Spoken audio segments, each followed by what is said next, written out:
America Meditating Radio Show. We collect wisdom, inspire each other, and empower hearts on demand 24/7. Hi everyone, I'm Sister Jenna, host of the syndicated America Meditating Radio. We bridge divides, we seek deeper meaning, and we answer life's most compelling questions from experts around the world. Because in a world of uncertainty and division within and out, we will need answers right here, right now. Join me and guests on America Meditating Radio, a show for everyone to learn more about this amazing thing called life.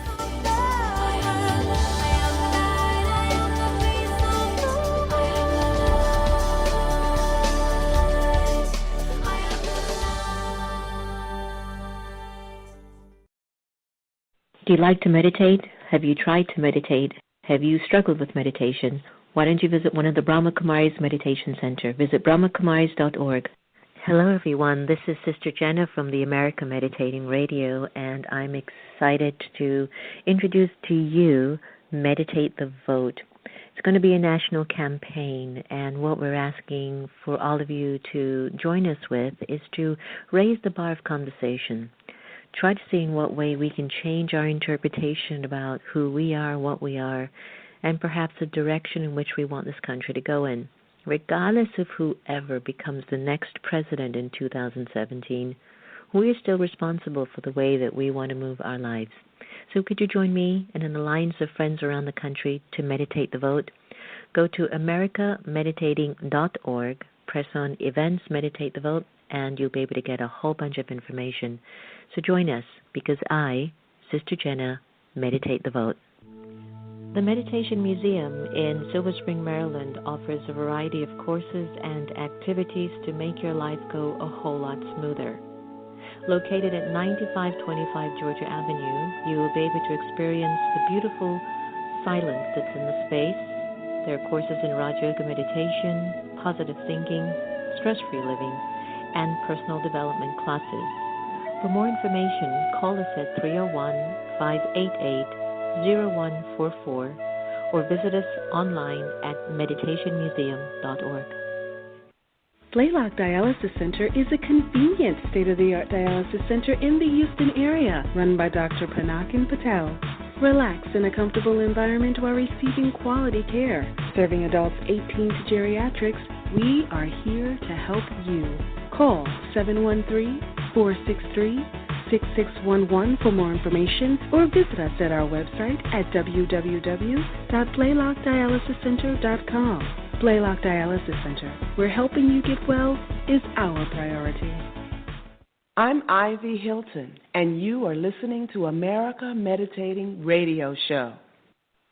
Hello, everyone, and welcome to America Meditating Radio. I'm your host, Sister Jenna, and we're broadcasting from the beautiful Meditation Museum in Tysons Corner, Virginia. We just had Panache Desai and his beautiful wife, Jan Desai, with us, and what a powerful Sunday that was. And I especially loved Panache's just grace and wisdom and just the beauty of the whole process of what's going on. And so we really appreciated having him on the air. It was just a very, very profound experience, I have to tell you. If you'd like to catch up on the conversation that took place at the Meditation Museum, just go to meditationmuseum.org and click on the live stream link. Just a conversation that you don't want to miss. Stay tuned. We're going to have the incredible Jay Ivy on, and he's going to be really telling us about some beautiful work that he's doing and how we can actually break the cycle of pain Before I get J.I.V. on, why don't we go to Sister Geeta and see what reading she has for us today. Sister Geeta? Good day and good wishes and pure feelings to all of us, irrespective of what the drama might present before us at this exact moment. I am extracting from the pocketbook full of wisdom, and this has to do with inspiration. There is a part of you that is perfect and pure. It is untouched by the less than perfect characteristics you have acquired by living in a less than perfect world. This part of you is a still and eternal star-like energy. Make time to reach it, and this will bring you untold benefit. You are the child of the supreme energy, full of power, full of peace, full of love, full of all virtues. You are that divine light. And just like a child would take the habit of its father, the Supreme Father, endorsing the fact that you children are just like me. It's just that you have forgotten your pure and perfect self. Something to contemplate on. Om Shanti, have a day full of wisdom.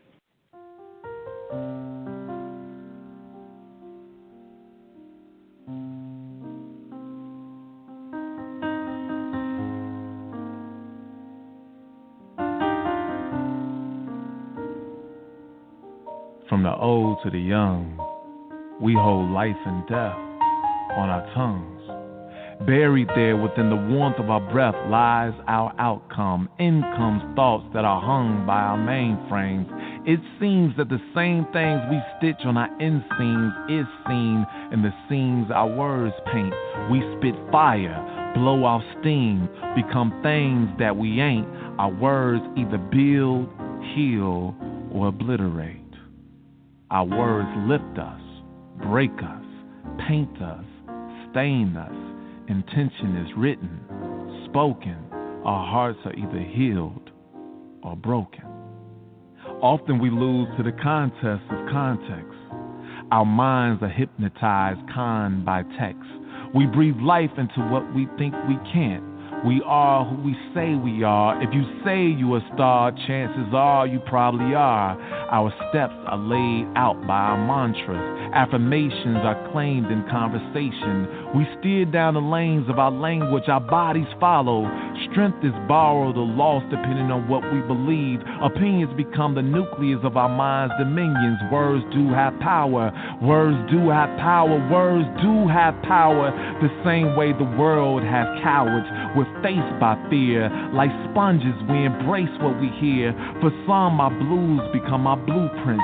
Those who spend all day thinking about others' thoughts give those thoughts value. They become our laws, our futures are dictated by what we dream. We're beautified or bullied by what we believe. What you spoke glues your hopes to your soul. We feed on our inner visions, becoming what we think, regurgitating the negativity, the positivity. We are what we speak.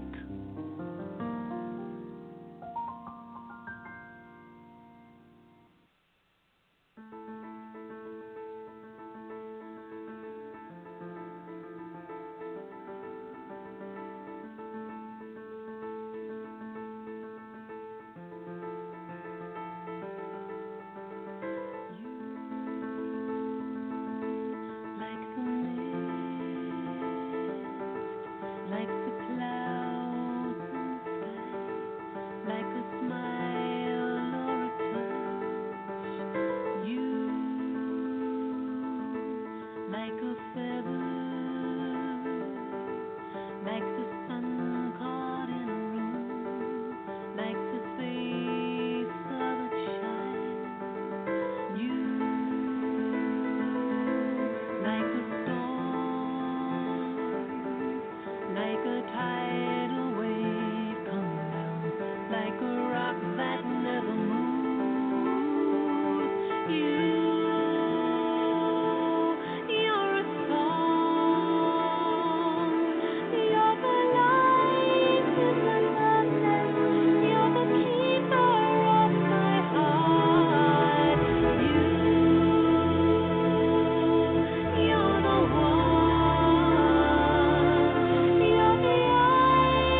welcome back. Wow, that was you from Lucinda Drayton, and we had a beautiful, beautiful poetry by our upcoming friend, J. Ivy, about the power of words.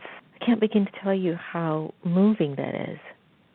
Your words have power, and we're about to enjoy some of J.I.V.'s words today. We tried this conversation before, and we had some technical difficulties, so I get the fortune of interviewing J.I.V. twice in a year. So when it comes to the art of hip-hop poetry, J.I.V. is the first of his kind. He is a pioneer, a trendsetter, one who has knocked down impossible doors, taken the art of poetry directly to today's mainstream music and television arenas. Now, his motivational motto, "Dreams don't come true, they are true," has guided him from his native home, Chicago, to becoming a Grammy, Peabody, Clio, and NAACP Image Award-winning poet and artist. Jay co-starred in and narrated B.E.T's award-winning film Muhammad Ali, who we just lost. Sending lots of peace and love to you, the soul Muhammad. So the film was Muhammad Ali, the People's Champ, has authored 2 books, Here I Am, Then and Now, and Dear Father, Breaking the Cycle of Pain. He co-owns also an entertainment company called Ivyous Entertainment. And beyond music, television, and touring circuit, Jay continues to support community arts through the National Dear Father movement, which encourages people of all ages to explore the arts and find strength through the power of forgiveness, and the Dear Father letter writing campaign. Today we are tickled to welcome our sweet brother back to the show. Jay, welcome back. It was my pleasure to be back. How you doing? I was saying, yay, I get to do it twice in a year. Right. It was good to be back. Hey, I didn't know that you co-starred in and narrated B.E.T's award-winning film Muhammad Ali, The People's Champ. You must be feeling quite interesting this week. Yeah, it's been very interesting. The film is originally aired and premiered in September 23rd of last year, and since it's passed, and they've been running the film, rerunning it pretty much every day. Watching it last night, and it's surreal because Muhammad Ali was, such a hero of mine personally, and so many others, and it's a huge loss. He inspires so many, and and it was a blessing at the same time to be able to use my gift to pay homage. So, but yeah, if you haven't seen it, please do. My good buddies Cootie and Chike, they directed the film. And it's a very beautiful work of art. I will. We're so proud of you. We are just so proud of you. You're welcome. You're a leader and an inspiration, and maybe even one of the best students in life, because you can't lead, and you definitely can't command the life of others if you yourself haven't been commanded, or if you yourself haven't been learning. So you're in the hip-hop community. Poetry is your platform and your calling. Yes, you've won a lot of awards, and you've even performed a lot of beautiful things like Russell Simmons' Deaf Poetry and much more. What's the source of what's coming out of Jay? What's your source? The source is God.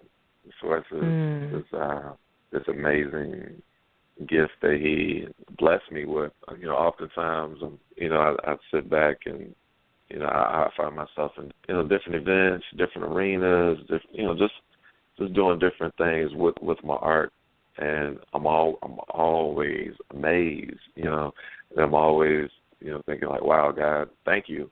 I don't know why you gave this gift to me, but thank you. Thank you. It's I've always looked at it as like my father, he was a DJ, and my mother, she was a nurse, so I always looked at a huge part of my purpose is I was put here to use my voice to help heal people. And it's truly been a blessing, and I thank God for my gift every day. I bet you do. Are you like me, when He's using you, you really aren't you, or maybe you really are the real you. And then something happens when it's this subtle energy. It takes over the I, the me, and the mine, and it just starts to flow. Is that flow always with you, or do you feel the difference and then you find yourself in life trying to amplify the flow of feeling God's energy more than what the world keeps telling you should be doing or being? I absolutely feel it more when I concentrate and focus and tap into it. When I tap into the moment. When I'm conscious of it. When the spotlight's on, when it's my opportunity to speak, and when people are sitting there ready to listen, and I tap in, I focus. I definitely feel it. I feel it more. Mm-hmm. I feel it more, and it's a transformation. It is. A lot of people, they say, well, man, off stage, you're just this quiet, laid back guy, on stage, you're electric, and I feel that, and I've witnessed it. I notice it every time I get on stage and speak. Something just takes over, and I feel like I become more than who I am, and I can feel the energy flowing through me. I'll tell you a real life story. My younger days, maybe about 10 years ago, when he's using you and you're on the stage and you're on what we call in Hindi, it's gadi. And gadi means like the sacred throne, right? So I'm on my gadi. So this moment occurred. So whatever happened. I came down, and I think it was like 2 minutes later, this young girl comes up to me and says, "Oh, my God, like you're so different. You were so elevated when you were up there." And she walked away. Oh, my God, I have a lot of work to do. And that was the first time I realized I got it. So, okay, I got some work to do. And so I just said, okay, I'm humbled. I want to talk about your book, Dear Father. It's a vehicle of forgiveness and healing. And, wow, it has touched, it has inspired the lives of so many people that I don't think you and I would ever decode the transformation that they've gone through. Could you let our listeners know about the book? And how has the book even changed Jay? Oh, absolutely. So the book, Dear Father, Breaking Secular Pain, it started with a poem. It is based around a poem that I wrote called Dear Father. And Dear Father came about when I was at a crossroads of wanting to get this huge weight off of me that I've been feeling for years. My father, when I was younger, he was in my life, and he was a part of my family until drugs and alcohol became a factor. And then my folks got a divorce. And I didn't see it here from my father for 10 years. And I grew very angry, very upset, very depressed, very sad, very just all these different emotions. I didn't care about myself. I didn't feel the value and the worth I could have felt if I had my father in my life. And it was my cousin who taught me that she told me that I needed to learn how to forgive. She said, if you don't learn how to forgive, you're going to carry that pain with you for the rest of your life. So one day I decided to forgive, and by God's grace, 2 weeks later, my father called me out of the blue, and we had the opportunity to reconnect. But a year and a half after we reconnected, he passed away. So I was going through this roller coaster of emotions, and it was the point of me just wanting to get the weight off. It was me hearing my cousin telling me I need to learn how to forgive. It was my wife, Tari, telling me, or me hearing her voice telling me that I need to break the cycle. It was me hearing my mother telling me that my father was a good man, that I need to let him rest in peace. It was a combination of all those things, and at the end of the day, me just tired of feeling sad. I didn't want to feel sad anymore. So I decided to write this poem. I wrote this poem or this letter, and immediately I could feel the weight lift off of me. And since then, the poem turned into a book, and the book turned into this movement where we wanted to get involved with the exercise of forgiveness. Because for me, forgiveness is remembering to forgive again. And that's where we've been. It's been, and it was a lot of. The book came about because I would go out and I would perform the poem, Dear Father. I did it on Deaf Poetry years ago. And then I would move around the country and perform this poem. And after every performance, I would find myself in conversations about forgiveness, about fatherlessness, or maybe it was, people dealing with issues with their mother or close friends or just needing to forgive themselves. And that ultimately led to me knowing that I needed to write this book. And that's where we are now. Forgiveness is huge, and I think every one of us know it. It heals us first. It takes care of us first. I mean, thank God that that God is a forgiving God, because can you imagine the trouble we would be in today if he wasn't? Right? Absolutely. So then why would we not apply that? And I know that it becomes hard because sometimes I think we don't have enough knowledge as to why certain situations and circumstances are unfolding in our lives in particular. And sometimes I think the pain amplifies when I look at the life of somebody else and I don't know what they've done to create what might look like the gold spoon was born in that one's mouth but not mine. And sometimes the pain gets bigger for us. But I know that there are mysteries and secrets behind each soul's karmic choices, and we are living those experiences out now. We just don't remember. Now, a lot of us have a natural ability to hold on to trauma, to those memories of the past, and it makes us get stuck. It paralyzes us. How were you able to break the cycle of pain? Was it through the book? Was it through the poetry? Was it just that you just were showing up at the right time? Were you answering to the call that kept, troubling you in your mind at some point? What was it that made you break your cycle or continue to help you to break unhealthy cycles? Well, it was a combination of things. I guess one was really just seeing the humanity in my father, just looking at him as a human being, person with emotions, with feelings, with his own traumas that he had been through, and just being able to empathize with that, just being able to see him on that level. And I'm able to see any other human being, and I'm able to listen to them. I'm able to see what they've gone through, and I'm able to understand. I knew that I needed to be able to do that with my father, even though he was so close, and I had this responsibility on him that I felt that he should have fulfilled. But that was a huge part of it, just seeing the humanity in him. The other part for me was just the exercise of poetry and expression and getting it out and not letting those feelings and those emotions continue to fester and grow in the dark spaces of my spirit and my subconscious. It was me having the courage to finally take those feelings on head on.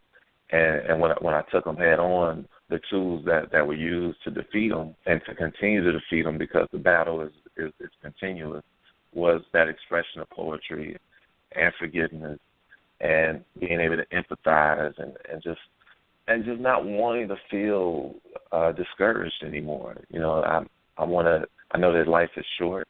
I know that it's a blink of an eye, and I always wanted to spend my days in a happy space, in a happy state of mind. So, I had to check myself in a lot of ways, and just know that everything happened for a reason, even though it may not have been the way I wanted things to play out. Everything happened for a reason, and I'm better because of it. And just be grateful, just live in gratitude. Even when I was writing a book, I felt myself like overwhelmed with gratitude. One for just being here. Two, for things that I was able to learn because my father wasn't in the picture. Three, knowing that my father spiritually is always with me.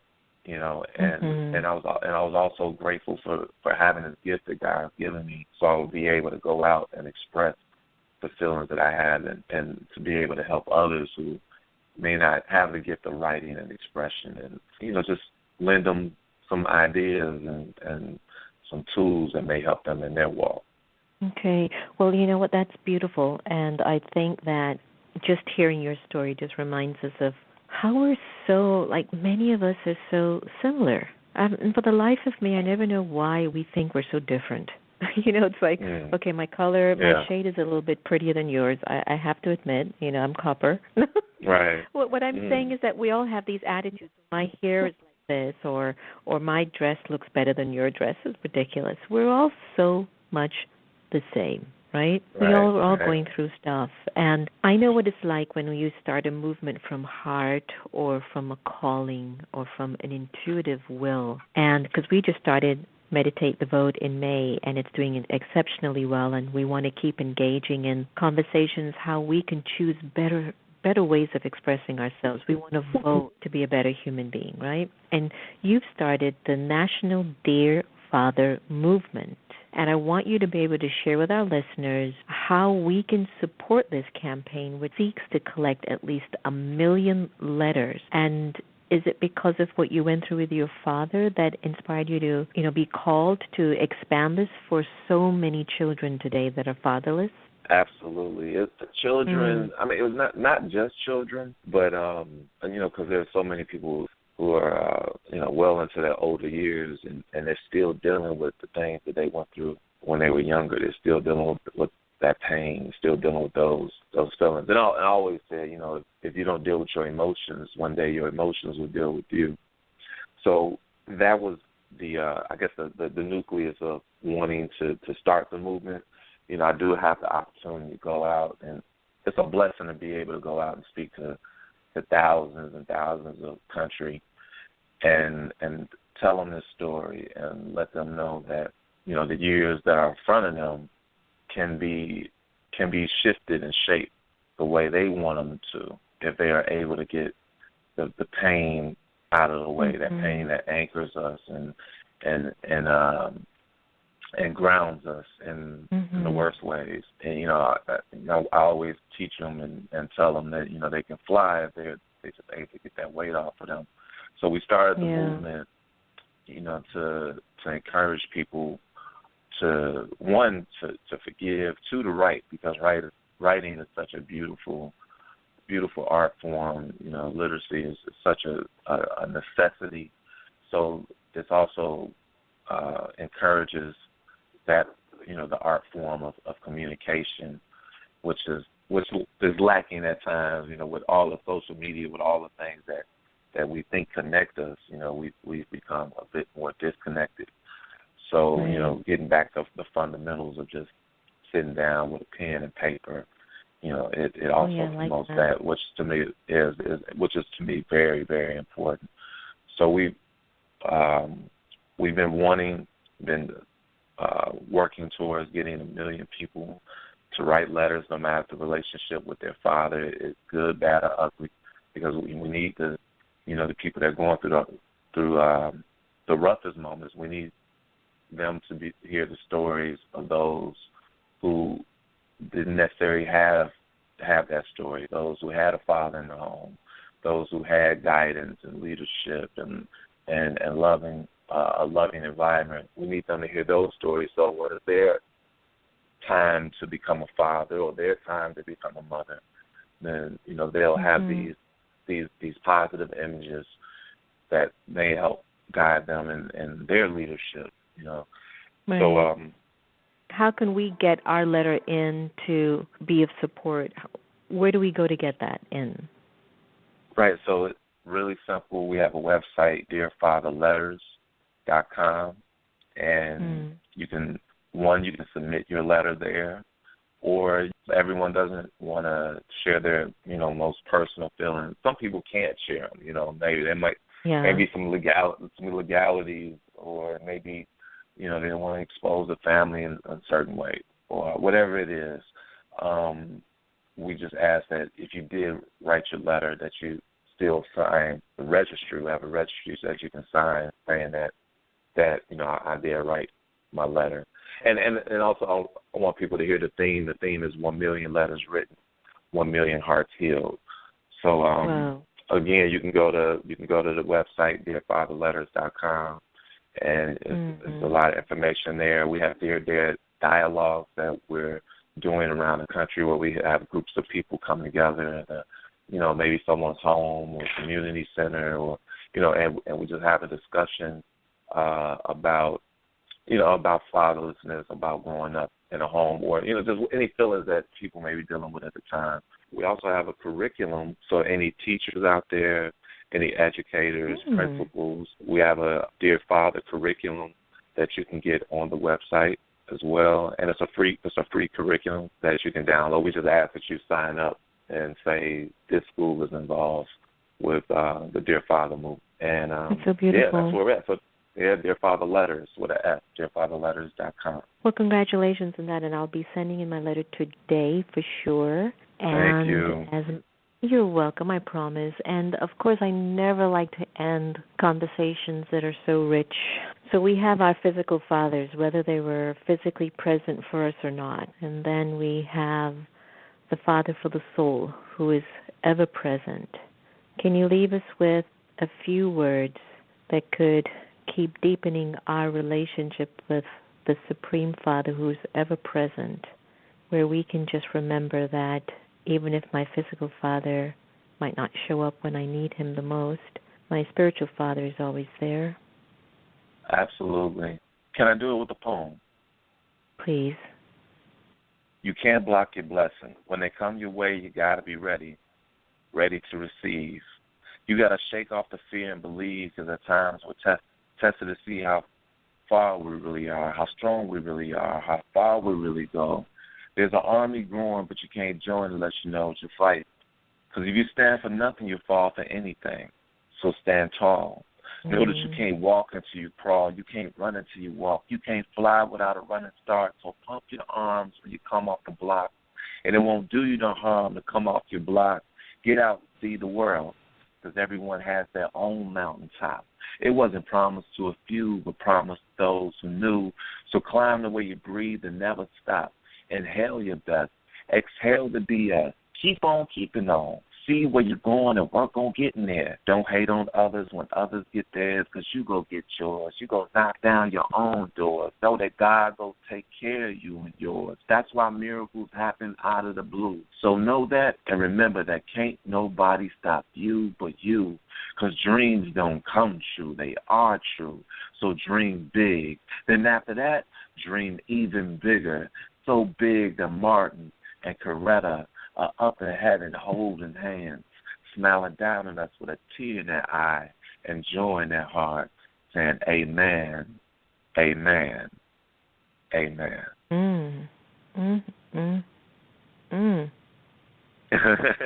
Thank you. I have to hold that. Whoa. You've got to come to the museum here. You've got to come here. Oh, I'm looking forward to it. Oh, I love that. I so love that.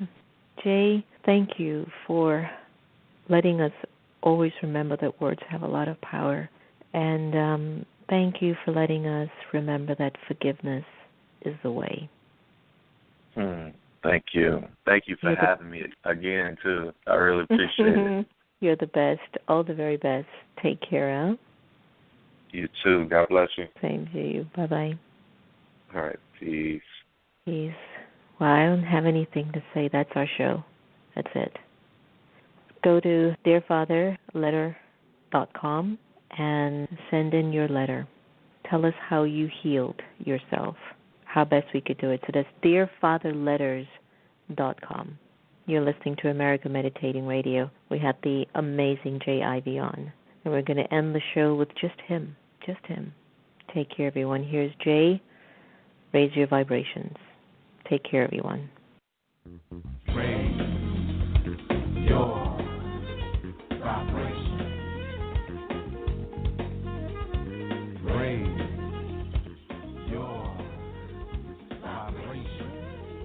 vibration. I dove in with a grin, bumped my chin, scraped my knee, earned my scars, pray for me, you're such a blessing. I'm wrestling with thoughts, trying to pin something to the past, and that the fat was trimmed but grew back. I went against the grain and my instinct said I told you not to do that, I knew that, this, that, boom, bad. Then you feel your stomach churn, burn like reflux, I make mistakes and lose trust, stagnant is my magnet when my thoughts are tragic, but when I'm clear, I steer clear of the fear I hear. You hear that? Sounds like a dream come true. Refreshing like when dreams come to you and reveal themselves in a song, a poem. Straighten you out like a hot comb, a perm. New lessons help us unlearn our ignorance. Each moment is significant, but we take them for granted. I'm trying to rebuild the damage, bridge the gap, tap into the source, breathe through my chords. What board is this? What's the mission? What's the plan? Listen, it's us against the damn, but damn, they winning. They think they winning, you ain't winning. Trying to hypnotize us with their lies. Wake up, open your eyes, stretch your soul, connect connect with the role you were put here to play. Look at their barrels and damn the spray. We bulletproof, we'll let the bullets loose. You can't strike us all down. We hurting, but we ain't all in the ground. Each death fertilizes our spirit, our growth, our hope. Our hearts still pound like the first drum played. We burst civilizations like the first love made. Oh, it feels so good, just like I knew it would. I'm back to meet my neighbors in the hood. Back to looking to the stars, looking in the hearts, connected, reflecting. We all been detecting change, a shift, a tilt in the axis, like a close call. It's no accident. Something's happening. Feel that something's happening. Unraveling, I'm babbling purpose. Have you found yours? Ignored yours. You're getting the itch to explore more, open more doors, peek in. We all seeking peace to the east, my brother to the east. I'm from the X-Clan, finishing these moves so I can move to the next plan. I'm plotting, yes, I get it popping. I pop in so our light can intertwine and dance between minds. Hands open wide, I'm catching feelings. Ooh, I got that spirit. Can't you hear it? Yeah, you hear it. They fear it when we get here, when we get up there, when we climb those stairs, when we scale the air, when we breathe without stress. Yes, we forget how blessed we are. We've come far, not far enough. I look in the mirror, ask myself what you go do in the clutch. I'm breaking the cuss, pushing past the cuss. Pay attention to what they doing to us. Clarity is a must. Habits come calling. In the eye of the storm, I'm holding on to everything that's calming. The fight is exhausting. Thank God I ain't lost it. Thank God I ain't lost it. I stay praying to Him. Time to get back in the gym, back on the pen, working it out, cause I know it's gonna all work out in the end. Why pretend like it ain't? You think things go defeat you, but they can't. You stronger than that, I'm stronger than that. I done stood on mine, ain't no turning back. All I got is my words, these conversations. Let them be heard in your nerves, dig in your reserves, and let's raise our vibrations. Let's raise our vibrations. Raise your vibration. Come on and raise your vibration. Raise your vibration.